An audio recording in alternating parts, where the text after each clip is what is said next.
This is Dr. Ben Weitz with the Rational Wellness Podcast, bringing you the cutting-edge information on health and nutrition from the latest scientific research and by interviewing the top experts in the field. Please subscribe to the Rational Wellness Podcast on iTunes and YouTube, and sign up for my free ebook on my website by going to drweitz.com. Let's get started on your road to better health. Hello, Rational Wellness Podcasters. Thank you so much for joining me again today. For those of you who enjoy listening to the Rational Wellness Podcast, please go to Apple Podcasts and please give us a review and a rating.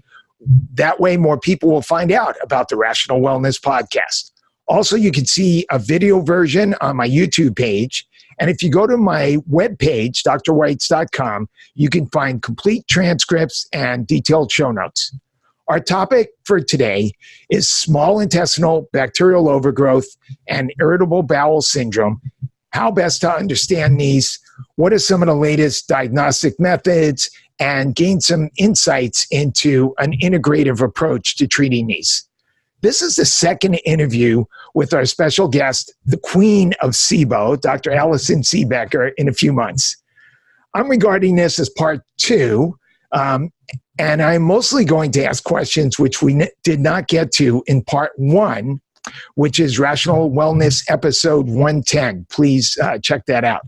To put it another way, whereas Dr. Siebecker laid out some very clear recommendations for understanding hydrogen and methane SIBO, how to treat them, I suspect that this episode will not be quite as clear, since I plan to take Dr. Siebecker into some of the murkier waters related to SIBO, where answers are not quite as clear-cut.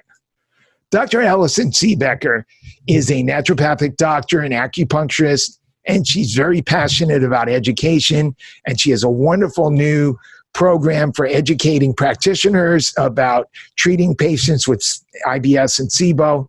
She specializes in the treatment of small intestinal bacterial overgrowth. She teaches advanced gastroenterology at the National University of Natural Medicine. She has the most incredible resource of research articles and information about SIBO at our website, siboinfo.com. Allison, thank you so much for joining me today. Thank you, Ben. So, there's a form of IBS and nobody ever talks about. It's called podcast-induced IBS. Every time I do a podcast, even if I've just been to the bathroom, when I'm about ready to get started, I have to run to the bathroom one more time, even though there's nothing there. It's just one of those stress-induced things. And I know Dr. Pimentel doesn't feel that stress is really a factor in IBS, but it's got to be a factor. It has an influence. Anyway, have you noticed when speaking to patients about IBS and SIBO that there's a lot of confusion about some of the terms? And when I interviewed Dr. Pimentel, I talked about the fact that there's a range of different things people mean by constipation. Some people, constipation means they haven't gone to the bathroom in 3 or 4 days. Other people, they're going to the bathroom multiple times, but nothing's coming out. And then some people go to the bathroom and they just sit there for an hour straining. And the same thing when we ask patients, do you have gas and bloating? And I think for a while I would just ask, do you have gas and bloating? Or they would check it off and I'd go, okay, that's it. And then the more I talk to people, patients, I realize that there's a number of things they mean by gas and bloating. Some patients have abdominal distension due to gas. I think there's some patients that feel bloated because they just ate a large amount of food and they have this thing about not having a lot of food. Some feel like if they pass gas, they call that gas or bloating. I even had one patient that we've been going back and forth with on trying to understand his bloating. And by the time we've been testing him and treating him, and I realized that part of it's just that he has a large stomach and he just feels like it's bloat, and I think it's really not.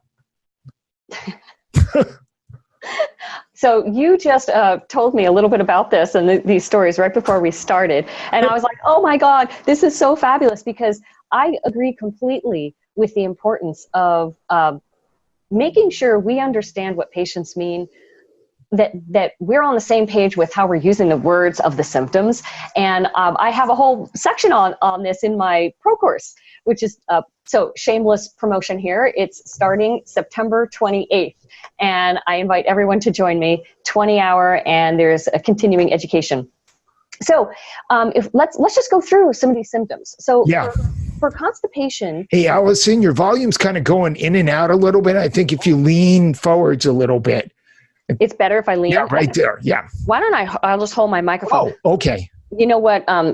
Everyone listening, Ben and I were just talking. I've been having terrible IT problems with my webinars lately. So, I'm just going to hold it and so you can hear me well. Okay, good. Okay. So constipation is defined by both the texture and the frequency.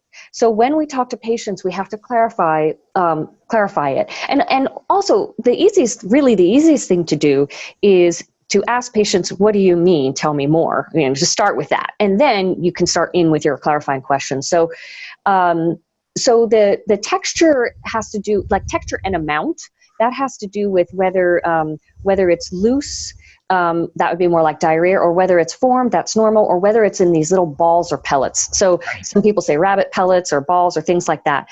And so that's a form of constipation. So a person could be having high frequency. So they are going and sitting down on the toilet and having a bowel movement, so to speak, 10 times a day, but every time it's one little pellet. So that's mixed. That's a mixture of diarrhea and constipation, because then they have the texture of constipation, but the frequency of diarrhea. And so it's weird how these things can all mix together. I tend to think of that as constipation, right? It is, but it's true, it's more constipation, but they're having a constant frequency thing. Right. And so then the frequency typically for constipation is less than one bowel movement a day. That is like how it's defined by the experts in the papers.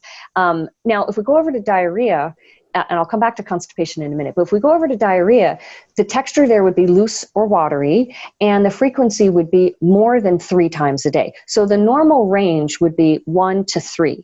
Now, some people don't feel, they don't like 3 bowel movements a day, but that is considered normal. So, so it's when you get above that.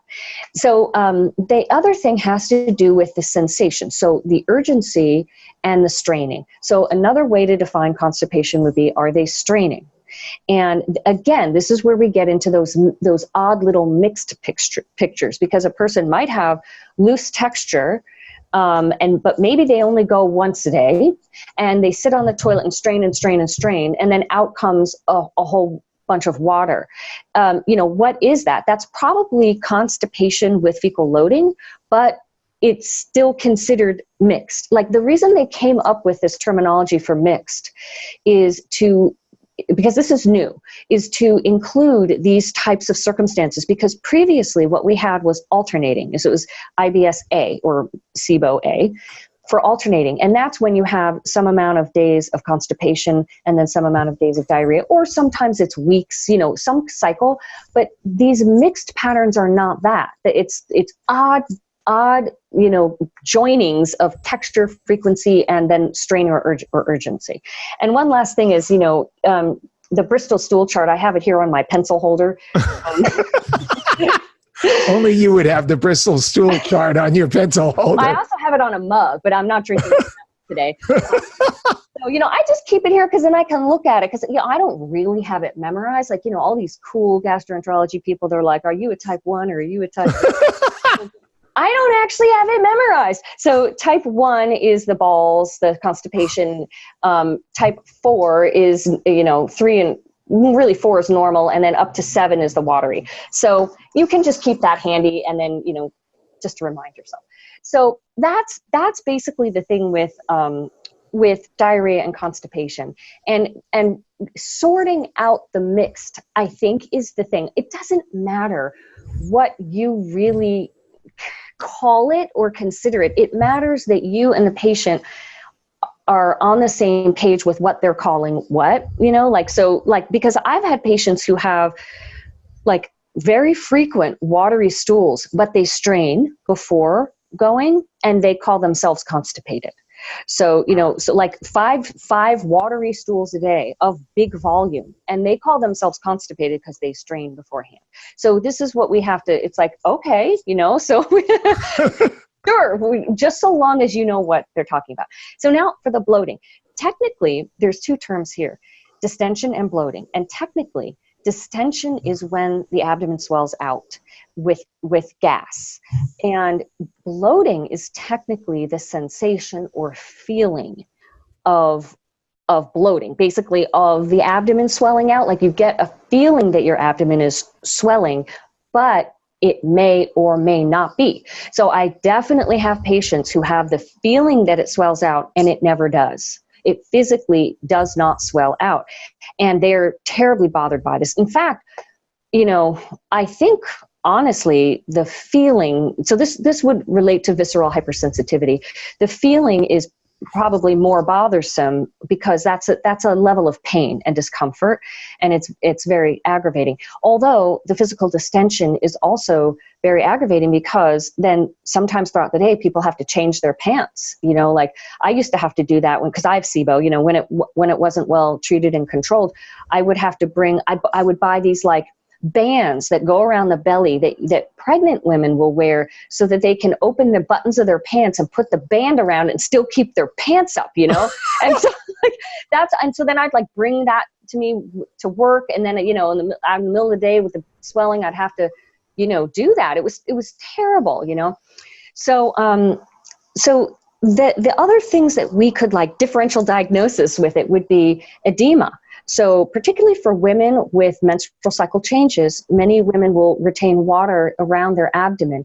And this you can tell with physical exam. So one of the main things you can do here is, I'm going to put my microphone down for a minute, is just, do percussion on the abdomen of your basic physical exam. And when you do this, you can hear a hollow tympanic sound when it's gas, and just go over your thigh and do this, and then that's not a hollow sound. And you're talking about with a stethoscope? No, this is physically. Oh. This is how you do percussion on the abdomen. So here's the abdomen. You actually place your fingers right here, and you go, and you put your ear next. Oh, okay. And so compare the swollen belly with air to the thigh or something, and you'll hear that difference. And that's how you can sort of tell, like, what if it's edema from menstrual cycle or something. And then the other thing would be, what if it's just visceral fat, or not even visceral fat, just fat, weight gain. It won't sound hollow. It's a distinctive sound. That's the main way you can tell. Is it gas in there? Is it fat? Is it water? So those are the things we have to pull apart. Great. Awesome. So when you have a patient who comes to see you with symptoms of IBS, what's your full exam and lab testing consist of?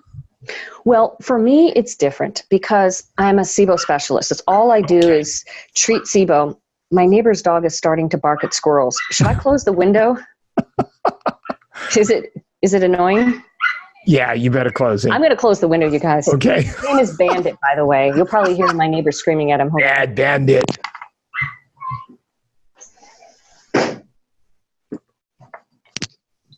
Did you hear him? Did you hear her scream? He's a cute little thing, but boy, he's noisy. Okay.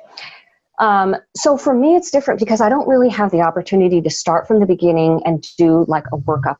People come, I'm a second and third opinion kind of doc. So people come after having failed, multiple treatments. So it's a little different for me, but I'll just give you my general recommendations. Usually what most people do is they'll start with first and second line therapies. And by the way, again, shameless plug, this is all in my SIBO Pro course. I go through this in a very organized fashion. So first line therapy, of course, is diet and lifestyle. That's, stress reduction. Are you meal hygiene? Are you chewing enough? Are you being stress reduction, exercise, fresh air, and diet, right? So diet. So there's a lot we can do to start with diet that's simple. But before you get into treatment, what about testing? I'm going to get there. Oh, okay. Yeah. Okay. And then second line is supplements and low risk modalities. And so here's where we would try things like digestive enzymes and hydrochloric acid and various things like probiotics, prebiotics, all that. By the way, can we take a diversion for 1 second? You just mentioned digestive enzymes, and that spurred a question. So I think a lot of functional medicine practitioners use digestive enzymes.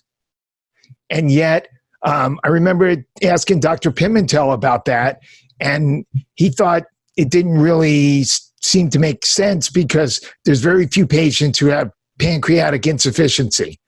But we know that pancreatic enzymes help because we've seen it, and many, many doctors have seen it symptomatically. So what do you think is going on with pancreatic enzymes? Is it that the patients don't have enough, or maybe they're having some benefit despite the fact that they might have adequate pancreatic secretion? I think a lot of people don't have adequate pancreatic secretion. Oh, okay. You think that they don't? Okay. The reason I think that is from all the years of running stool tests. And oh my God, now I'm forgetting the marker that is the marker for on stool. Elastase, yeah. Yeah. And we see it all the time. And also, the other reason why I think a lot of them are not having sufficient enzyme secretion is because hypochlorhydria is very common, and that is very well known. And we need acid to stimulate the secretion of pancreatic enzymes. And so just think about how many people don't have enough acid. They're not then having enough enzymes. And that's why we always say hydrochloric acid and enzymes. So it very well may be that what Dr. Pimentel is, like, I don't think he runs the kind of functional stool tests we all run.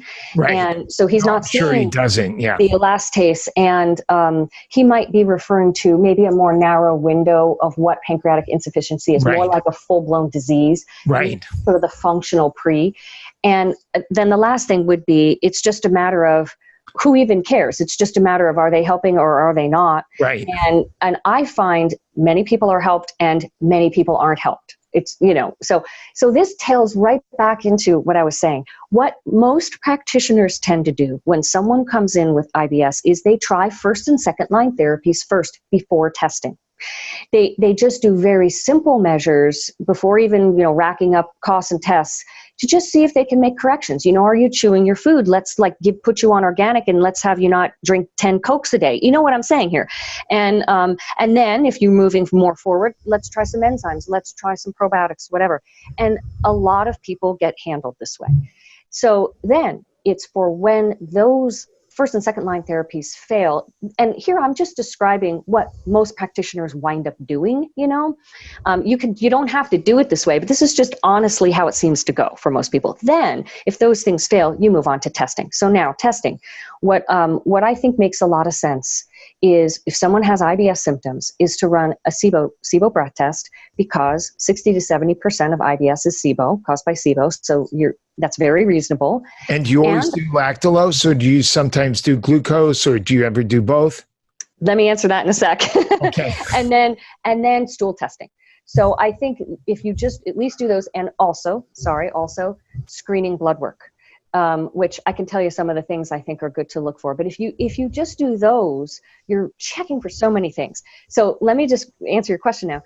I always do lactulose, and it's because the reason why is it assesses the entire small intestine. So if I'm choosing one test only, I want to choose the one that assesses the whole organ. And glucose is primarily absorbed within the first 3 feet. Some might go lower, especially if somebody has fast transit or malabsorption issues. But for the most part, that's what I want to do. I think in the best of all worlds, because no one test is perfect, you'd run both. But I haven't found I need that. What I think is good is run the lactulose. And if you're just not sure about something, maybe there was a false negative, you could run a glucose as a sort of a backup. Because there's cost and the time and everything like that. I've really been enjoying this discussion, but I'd like to pause for a minute to tell you about our sponsor for this podcast. I'm proud that this episode of the Rational Wellness Podcast is sponsored by Integrative Therapeutics, which is one of the few lines of professional products that I use in my office.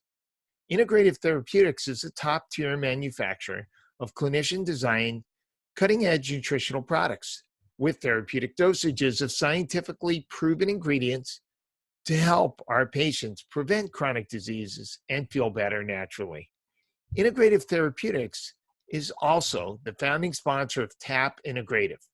This is a great resource for education for practitioners.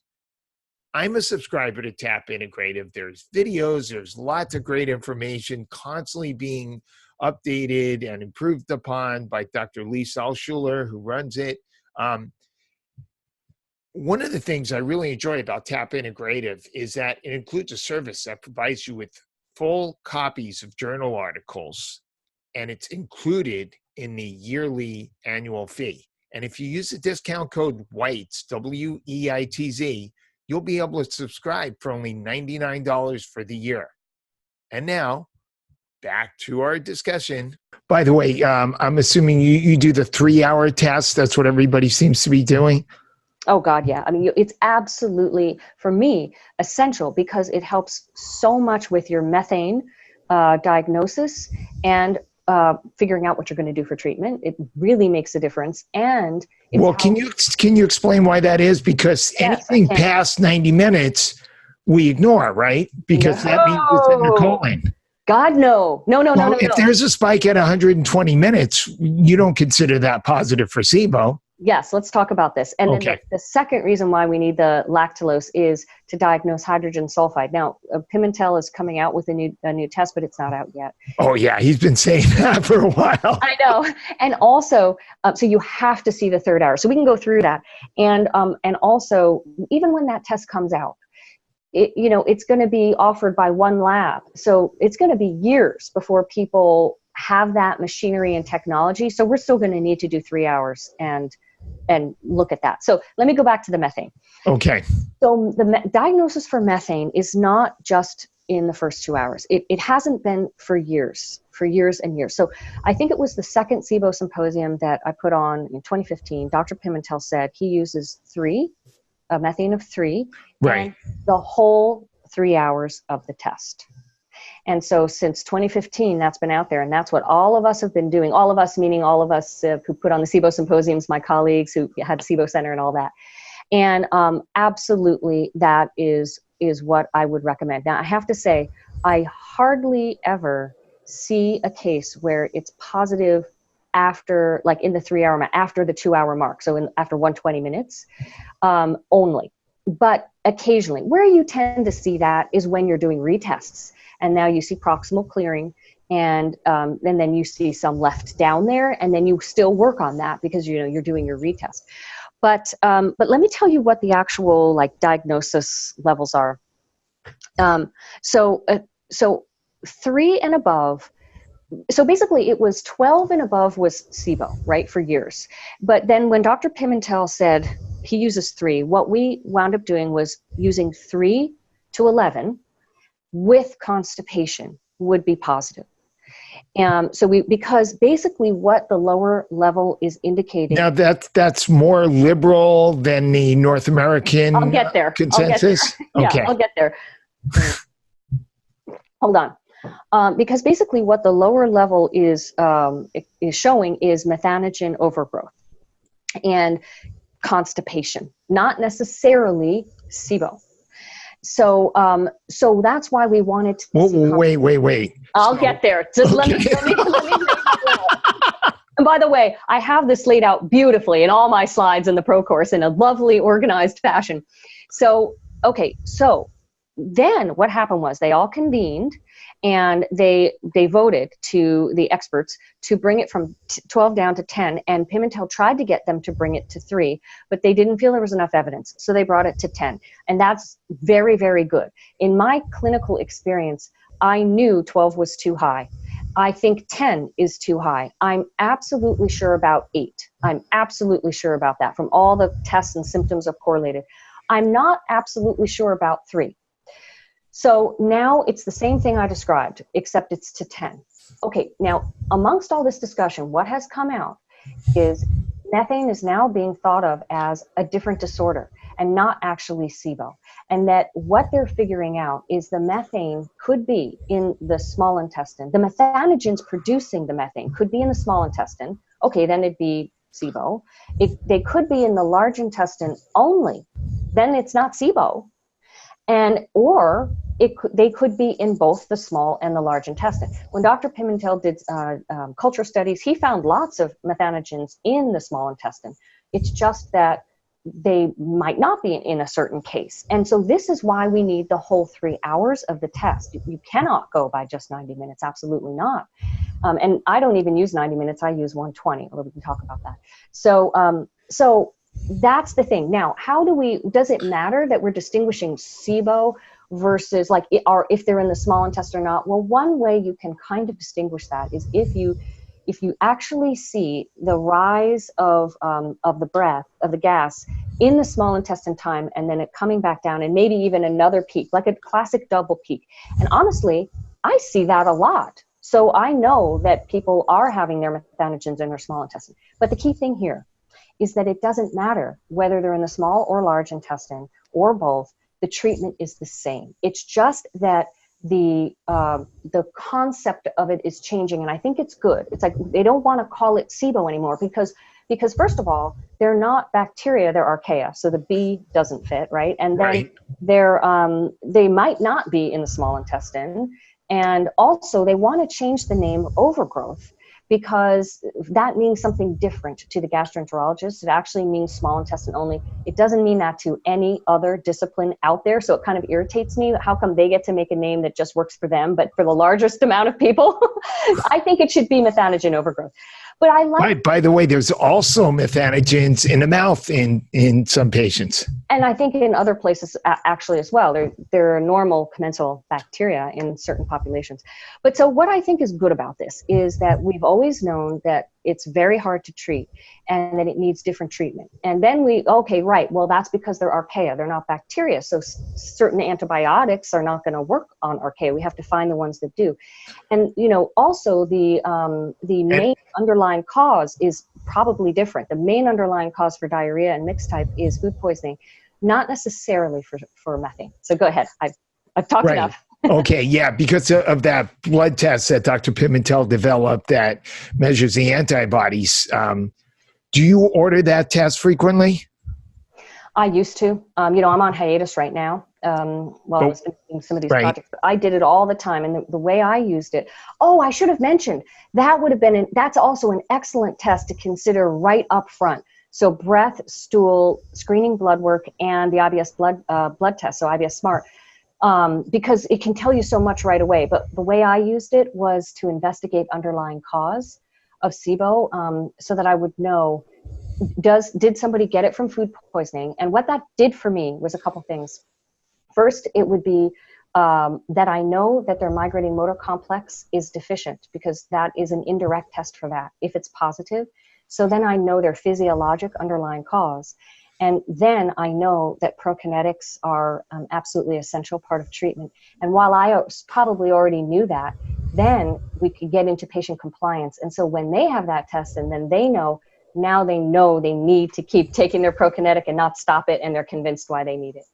And do you usually use the IBS Smart test from Gemelli, or have you used the Array 22 from Cyrax?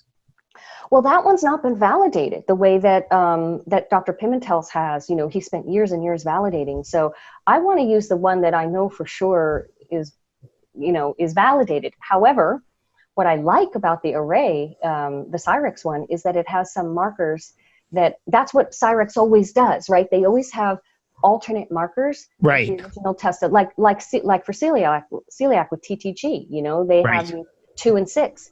And so I like that it could catch people that the other one might have missed, but I haven't run it. And what I really need to do is run dual, side by side, and see, do they catch everything that IBS Smart is catching? Like basically validate it against the validated. Right. And by the way, the data that I saw from Cyrax is that they are able to detect a larger percentage of patients with methane on their test.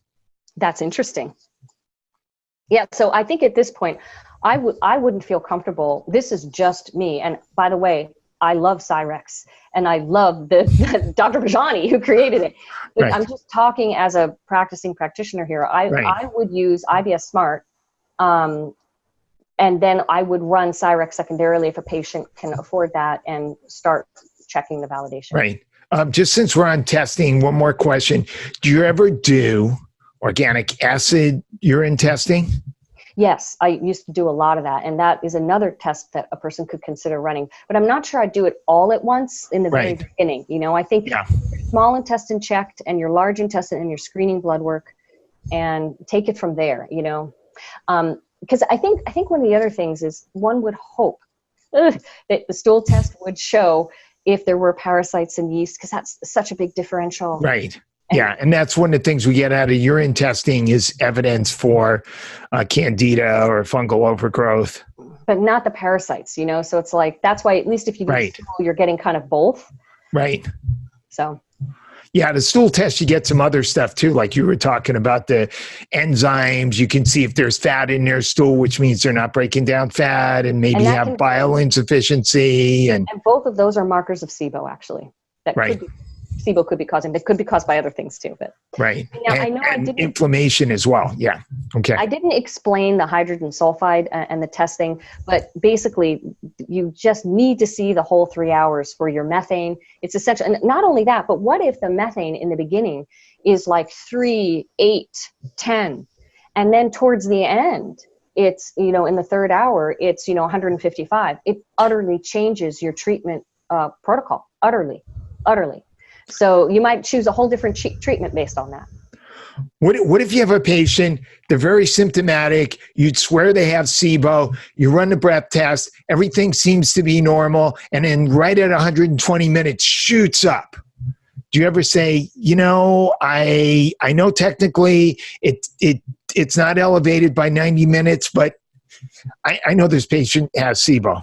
Well, yeah. Now, first of all, I don't use 90 minutes. I use 120. You do? Yeah. So I always go to 100. That's the manufacturer standard, and I go by that, and I've seen that proven time and time and time. The manufacturer standard. Okay. Because most of the actual maker of the breath test machine goes by 2 hours. Okay. Yeah. So if individual. But that conflicts with the North American consensus? It does. Okay. Absolutely, it does. So, so I have a whole discussion on this too in the program. We can get into it. Basically, it's not a black and white. This is an art, not a science.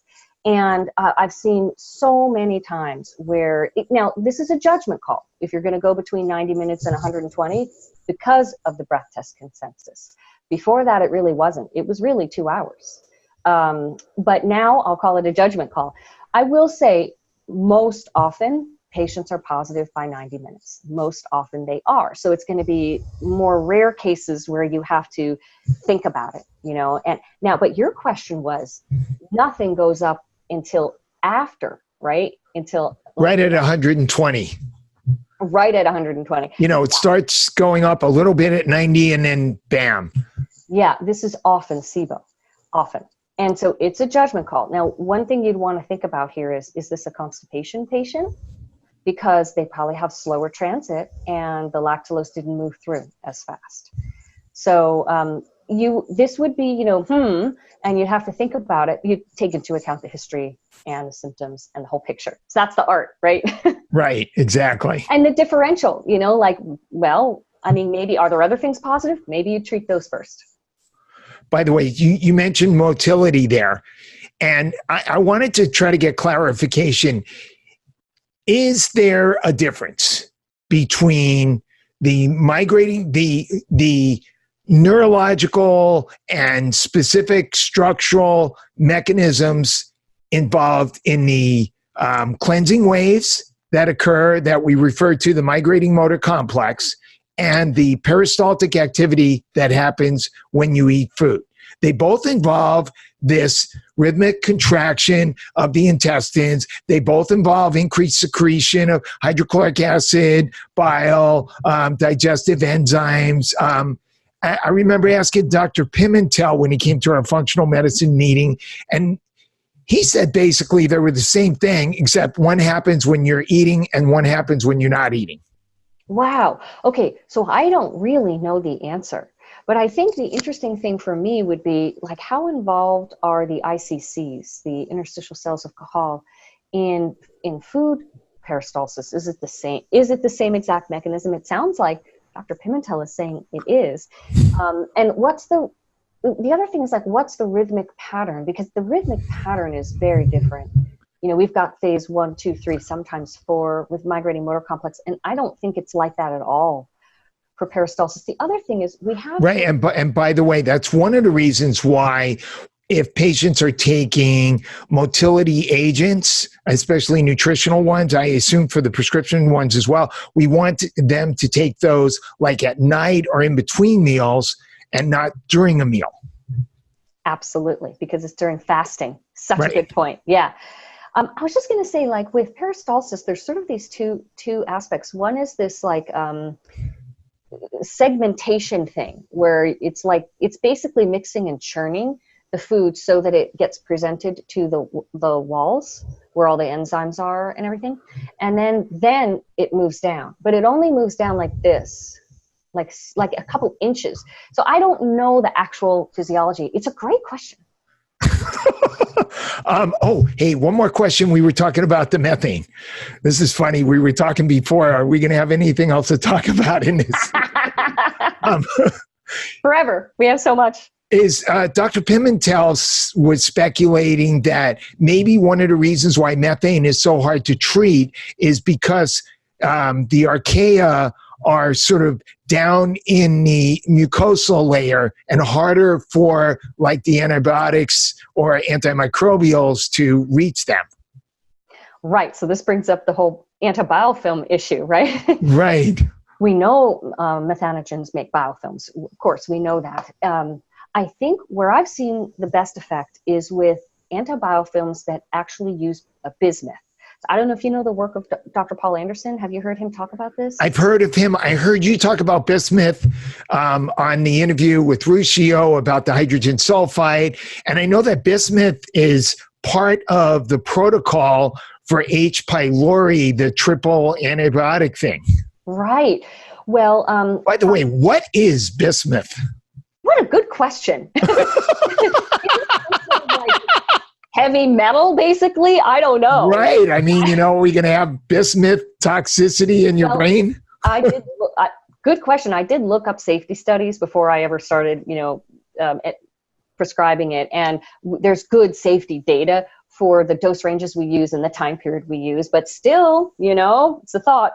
That's probably not, I don't know. It's probably not a heavy metal. I just said that, I don't know what it is. But I don't want people, sometimes I make jokey comments or off comments. And then because, we're on a podcast, people take it like gospel or something like that, like sometimes I make a joke and people didn't know it was a joke. So, God, I guess my funny bone's not good enough. But anyway, so, okay. So basically Dr. Anderson, I had terrible trouble seeing that antibiofilms helped any kind of SIBO, methane or not.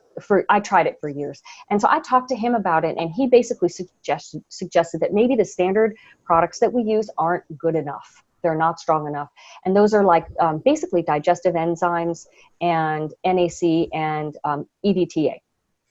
And so he then suggests bismuth. And so he had a prescription formula that he made that I use. It's called Biosolve PA. And then he now made one that's in supplement form. It's like a Priority 1 or something like that, advanced. And so I tried it. I tried the prescription version, and I saw some difference. So it might be that we need a stronger antibiofilm. Interesting. So bismuth is an antibiofilm agent. Yeah, and in his prescription formula, he uses, there was DMPS also. Oh, wow. Yeah, if I'm not mistaken. I could look it up. Which is a heavy metal chelator. Yeah, I could look it up. Sorry, I don't remember right. You put the bismuth in, and then you take the heavy metal chelator to get rid of the bismuth. Maybe so. But yeah, so I do think that could be helpful. But I don't think that the standard antibiofilms were helpful. I tried, this patient had one, this patient didn't, on and on. Myself, my colleagues, even Dr. Ruscio, we never saw any clinical difference in like relapse rates or how fast we could get a test negative. Dr. Pimentel had an unpublished study he presented on where he saw that there was a slight reduction in hydrogen actually, but it was only on, it wasn't it was statistically significant, so he could say it, but it was a small amount and there was no clinical difference. Like the symptomology didn't change. It wasn't, you know. Right. One more thing on the methane, I wanted to point out, Dr. Rabar, who's here in LA, he finds that his methane patients often have co-infections with viral infections and Lyme disease. And he thinks that methane SIBO is partially a form of immune dysregulation. He could very well be right.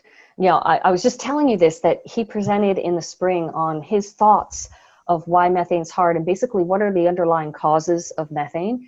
And I've included that in my course. We can go over it right now.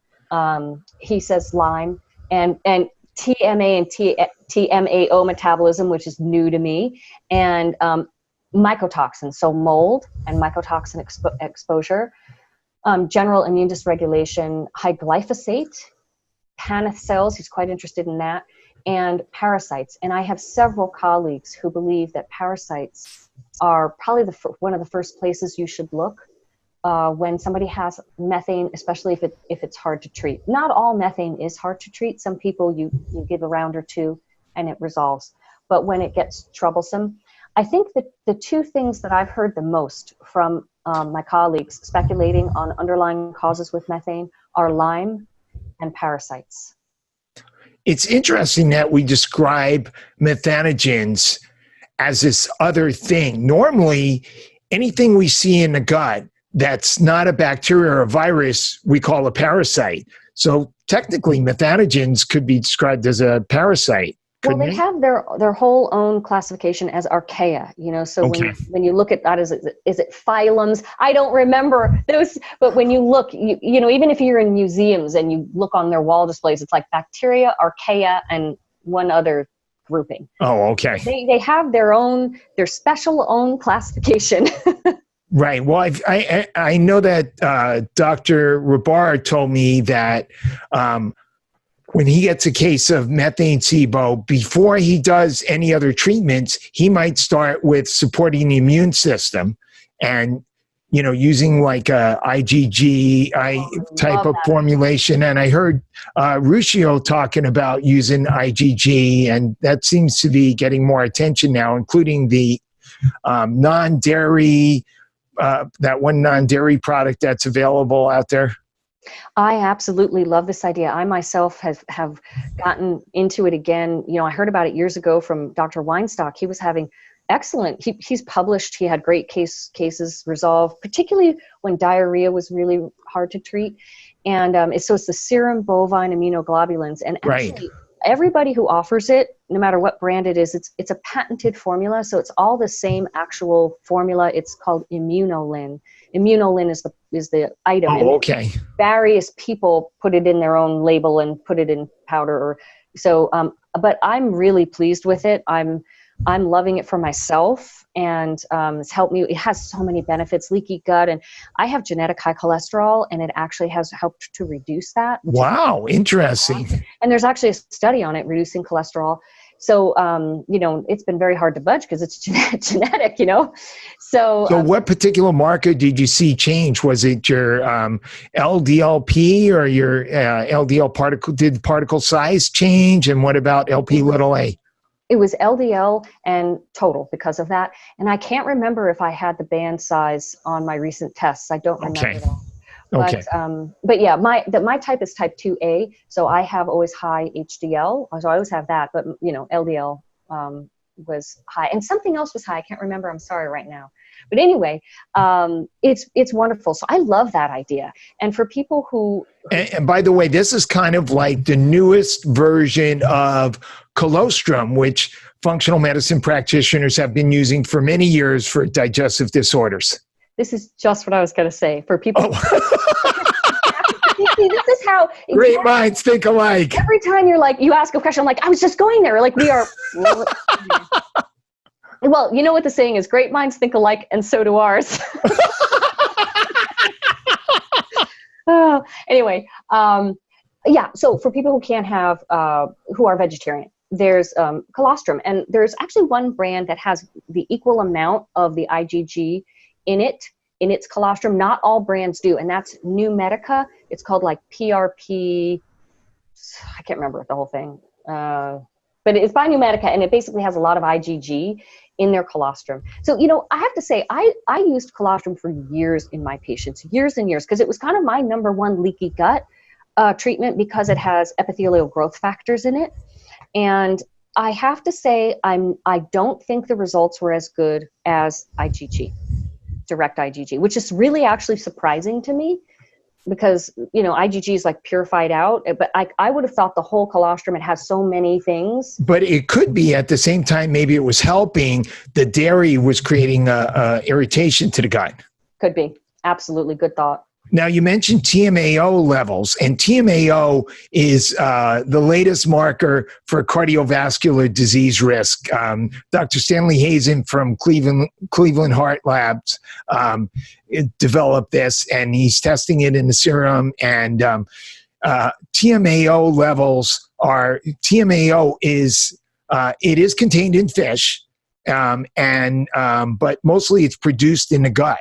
And it turns out that when you have higher levels of archaea in your colon, you have lower levels of TMAO, and they've actually are considering supplements of archaea, which would be called archaea biotics. Oh my goodness.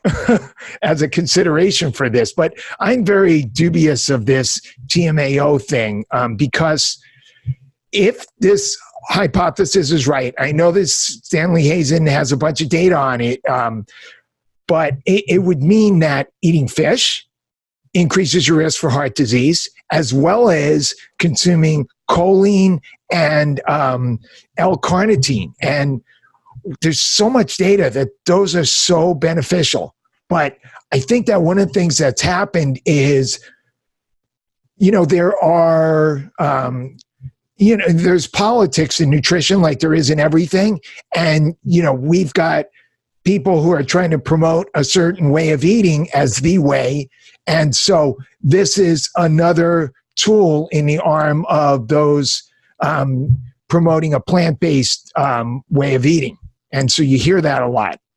That's very interesting. Yeah, I had never heard of it before I heard Dr. Rabar discuss some of his new theories and thoughts surrounding methane. So I was very glad for you to explain it, because I looked it up briefly and I'm like, wow, okay. Yeah, I talked to Dr. Bob Roundtree about this, and he actually thinks that TMAO is a marker for not having enough choline, and it all has to do with the liver. But that'll take us down another road. Have you used there's substances called peptides, and these are basically strings of amino acids that are not long enough to be considered proteins, and it's really become a hot topic now, especially in the integrative and anti-aging communities. And one of the peptides is something called BPC 157, or body protective compound 157. And some functional medicine practitioners are using it as part of their protocol to heal the gut. Have you used that before? I got so excited about it. I heard a whole bunch of podcasts and webinars on it, and I just got so excited. And so I want to try it, but right now I'm not with patients. So I've tried it. Some of my colleagues are trying it, and some of my friends and family members have tried it. And so far, in the people that I'm talking to, I'm not seeing any difference. But I just don't think that you should listen to me, because it's too small of a sample size and not enough time. It would be really different if I'm in there with patients trying it. One of the problems is that it is fairly expensive. So it's an expensive experiment, but I sure love what I've been hearing about it. Really, I do. And I know that at our SIBO Con, you and I were both there in the spring, we had two doctors present that they've been using it, Dr. Rabar and Dr. Chris, what's her name? Christine, I can't remember. Another doctor. Yeah, I can't remember. I remember her name. I'm so sorry. But so people are starting to experiment with it, and I'm sure we'll hear more. I think it's very exciting, and I don't know yet. Oh, one more thing that you mentioned. You mentioned gut hypersensitivity. I saw a paper showing that an herb called curcumin, which I'm sure you're familiar with, downregulates gut hypersensitivity. And I've started experimenting with using curcumin in some of the SIBO protocols, and I think it's having a benefit. Have you looked into, and somebody at the SIBO Con talked about gut hypersensitivity as well. We had a whole presentation on it by my former student, fabulous doctor, Dr. Megan Taylor. She did a whole presentation on it, giving treatment options. Curcumin's one. Another one is actually Bifidus infantis that's sold as a line. That's been studied for visceral hypersensitivity. We have a whole bunch of stuff we can try. Curcumin often helps people. It's a fabulous anti-inflammatory. But then there's a subgroup of people that just really tolerate it poorly, and it often causes vomiting in these people. This is rare, but I'm just putting it out there. Now, what form do you usually use when you use it? Multiple different forms. Oh, okay. It doesn't matter. Yeah, I haven't seen it matter. It's either people tolerate it or they don't. It's not really, it's rare, but it's enough in the SIBO population, at least, that I just wanted to mention it. But then lots of people tolerate it great. Yeah, I found it to be super helpful for patients with IBD. Oh, yeah. It's such an incredible anti-inflammatory. Exactly. So incredible. Yeah. And I think a lot of times liquid and lipid forms are often well absorbed and do well with that. And by the way, I have about 7 more minutes. Oh, okay. So in terms of preventing SIBO from coming back, or what about, how about this? You have a patient and they've gotten like 80% better and they feel a lot better. They still have a little bit of symptoms. And do you ever put somebody on or recommend that they do a little bit of an antimicrobial? Say they take, 1 or 2 capsules of oregano just every day for a long time, and they say it sort of seems to improve the way they feel. Is this something you're doing? You have some experience? I have been doing this with some patients. And so it's working well. It's interesting, it seems to go against cycling and everything else. So tell me how you're doing it. You're doing like just 2 pills a day or something like that. Exactly. Yeah, and this kind of started because, as you know, you put patients on a certain diet and you go, okay, now we'll start broadening the diet. And they're like, no. I feel so good. I don't want to eat anything else again for the rest of my life. And I don't want to stop doing anything I'm doing. And it's like, no. I think that is so smart to just give them a little bit of antimicrobials, calm their fears. It takes care of any little blips of, if they tried a food, tested it, and it didn't work well. I know lots of practitioners do that. I just wanted to say that if someone's at 80%, so I like to always try and get to 90%. And the reason why is because I found that when patients were at 80%, and this is their report, right? They're saying they're at 80%, although we talk it through and kind of decide together. Right. If I would do one more full round, I could almost always get people to 90%. Oh, cool. So I just wanted to mention that because 80% was sort of the gastroenterologist standard, but I just began finding usually can get people to 90%. So this idea of the antimicrobials, it's so funny because I have a whole section on this. Exactly. Again, shameless plug for my favorite. A whole section on basically prokinetics versus ongoing antimicrobials for relapse prevention. And, you can do it either way. I think, prokinetics can do the same thing. Honestly, they really can. I think one of the problems that I've seen is that the natural prokinetics, the over-the-counter, like herbal ones, so we've got Iberogast ginger and all the ginger-containing formulas. I think there are 6 now, prokinetic ginger-containing formulas. And LDN are often not strong enough, especially for the more difficult cases. Sometimes they are strong enough, but they're not always strong enough. And so I think what I've seen is that a lot of practitioners were let down by prokinetics. It wasn't really doing the job, so they returned to antimicrobials. But see, for me, I can prescribe So I would use erythromycin or prucalopride, which are the stronger prokinetics. So I didn't need the antimicrobials because they actually do work better. They're more effective. I almost always will start with the natural ones because sometimes that works. And also it just depends on where someone's when they're coming into me. If they're coming into me and they're, terrible chronic, we just go right to the prescriptions. So I think it's interesting. I also think there are practitioners that just either don't know enough about prokinetics or just really don't like the idea of them. I sense a general distaste for prokinetics out there in the community. And well, certainly they're going to have a distaste for low-dose erythromycin. Because it's a low-dose antibiotic. Right. However, it doesn't have antibacterial effects at that level.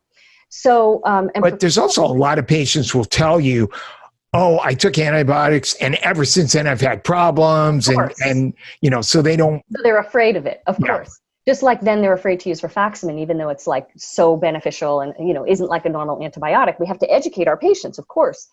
Well, prucalopride actually regenerates nerves. So it's neurogenerative, it's neuroprotective, it heals leaky gut, it protects against cancer and tumors, so there should be no concern there. Erythromycin, there can be distaste and concern. And honestly, I felt that way too in the beginning. But I stopped feeling that way when in principle, I feel that way, but generally I stopped feeling that way when I saw how much it helped patients. The whole reason we use it is for this effectiveness. But I just wanted to sort of make the point that it's an interesting thing to think, what's worse? Let's even take the worst case scenario of low-dose erythromycin that actually has no antibiotic activity. What's worse, that or something that keeps bombing the microbiome? It's very interesting. Like prokinetics are meant so that you don't have to keep doing antimicrobials. Like, do we really want to keep doing that? This is all me saying after I liked your idea. I'm just pro and conning it here. And that's what we need to do as practitioners. It's not black and white. There's no set answer, and cases are different, each one in front of us. Right. But the other thing a lot of people will do if people are expanding their diet and feeling nervous is they will use digestive enzymes as well. And certainly some of the natural prokinetics, like some ginger. Yeah. Great. So can you tell everybody about your new program? Yeah, by the way, the reason I keep saying shameless plug is because I used to listen to Car Talk. Did you ever listen to Car Talk? I was on NPR radio, and it was two brothers. Maybe two guys talking about cars. Yeah. And they were very funny, and they would always say shameless plug for whatever. So that's why I'm saying that. Here we go, shameless plug. Yeah, it's called SIBO Pro course. I'm so happy, you guys. I've spent so long working on it. I think over a year and a half. I've given this course. It's a course that I created and teach at naturopathic medical school. So it's a doctorate level course, but it's shorter there. It's like a 6-hour course. And over the years that I've given it, I've given it a couple times outside of the school to practitioners, and I've just listened to all the questions. As you can see, pretty much everything you brought up, I have in the course. So I've listened to all the questions. What do people really want to know? And I've put it right in the curriculum.